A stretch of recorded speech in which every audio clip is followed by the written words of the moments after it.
There are growing concerns right now that another cyber attack, this time at the world's largest meat processing company, came from a criminal group based in Russia, affecting almost 70,000 workers here in the United States. Joining us now for more on this particular topic and a lot more is the former chief of staff of the National Security Council and CIA analyst, Fred Fleitz. Fred, good morning. A lot to get to this morning. How are you doing? Good morning. The cyber attack on JBS comes just weeks after that attack on the Colonial Pipeline, which drove gas prices nationwide up. In California right now, they're almost $6 a gallon, which is just unbelievable. What do we know about this latest attack? Do we think that it was Kremlin approved, or was this another supposedly independent group? Well, someone at the National Security Council said that it appears to be a criminal group located in Russia. They haven't said that the Russian government is involved.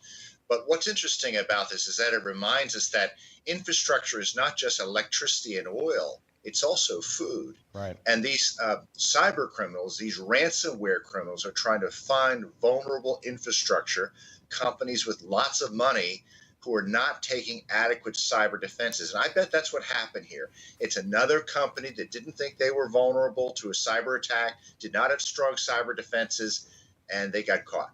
Yeah, Brazilian-based company, and you wouldn't think that they would be somebody that would be looked at as a target, but everybody is vulnerable right now. The White House Deputy Press Secretary was asked about this topic yesterday and how it will affect Joe Biden and Russian President Vladimir Putin. They're meeting for their first summit on June 16th, a little bit later this month. Take a listen. So we do not regard, as you can imagine, this meeting with Russian president as a reward, right? We regard it as a vital part of defending America's interests. President Biden is meeting with Vladimir Putin because of our country's differences, not in spite of them. There's a lot we have to work through. I thought that was a really bizarre answer because if nothing happens in Russia that Vladimir Putin doesn't know about, certainly nothing like this, as history has shown us, I think this would be the first thing I would ask the Russian president about.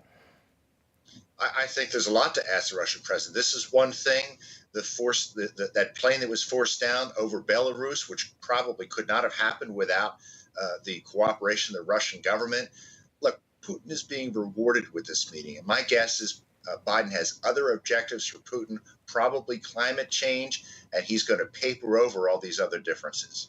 All right. Isaac Herzog has officially been elected as the next president of Israel. Of course, this comes at a very challenging time in Israel. How do you think this is going to affect the dynamic between Israel and Hamas?